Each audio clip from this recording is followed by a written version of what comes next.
can't trust anything. Let's get back to the party, I say quickly. I don't want to let him know I've figured it out, not until I have some kind of plan. Are you sure? Saint frowns, and it takes everything I have to force a smile. It'll be good for me. Some distraction. Fun, I insist. I don't want to sit around crying anymore tonight. Not with the man who could have caused every single one of my tears. All right, then. Saint gives me another affectionate smile. Your wish is my command. He straightens up the rest of his clothes and takes my hand. Every instinct in my body wants to recoil in disgust, but I force myself to act normal. Somehow I manage to walk with him, side by side, back through the woods and to the lights of the party like nothing is wrong. And with every step, my head is spinning. How could it be Saint? All those secrets I bared to him. I opened up about everything. I shared Ren's pain over her attack and my own heartbreaking grief over losing her. He told me that the man who did that to her was a monster, evil. Was he laughing at me all along? Was this some kind of sick game to lull me into trusting him? It doesn't make sense. Finally, after what seems like an eternity, the house comes into view.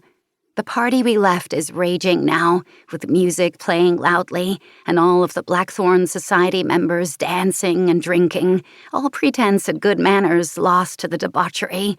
I can't believe I thought I'd find some dark conspiracy here, when it's nothing but a bunch of privileged aristocrats having a good time. And the true threat was closer than I ever knew.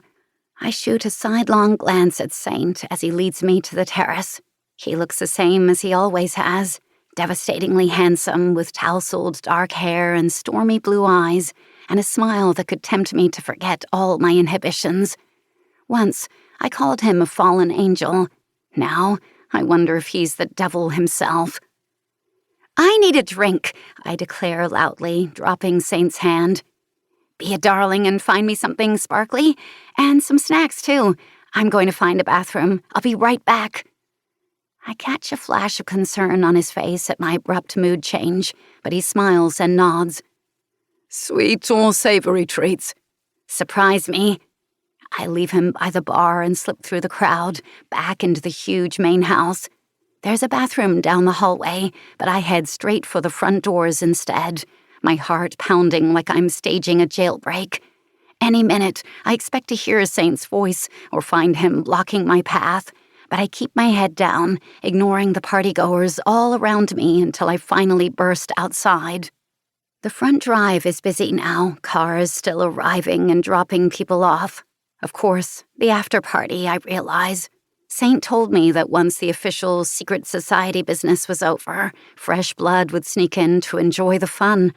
It's how my sister would have wound up here, at a party just like this one, where she was taken and held captive in a cell somewhere, while an unknown man did things that she was grateful to never remember.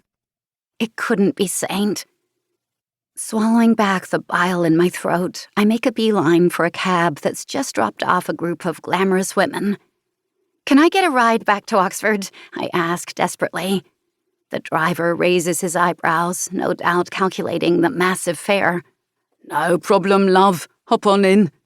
I all but lunge for the back seat, keeping my head low as I hold my breath and watch the doors for Saint.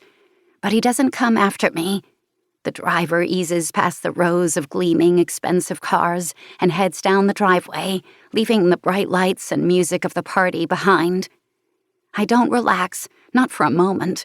Not until we're miles away, speeding through the dark countryside, and I can finally give in to bewildered tears.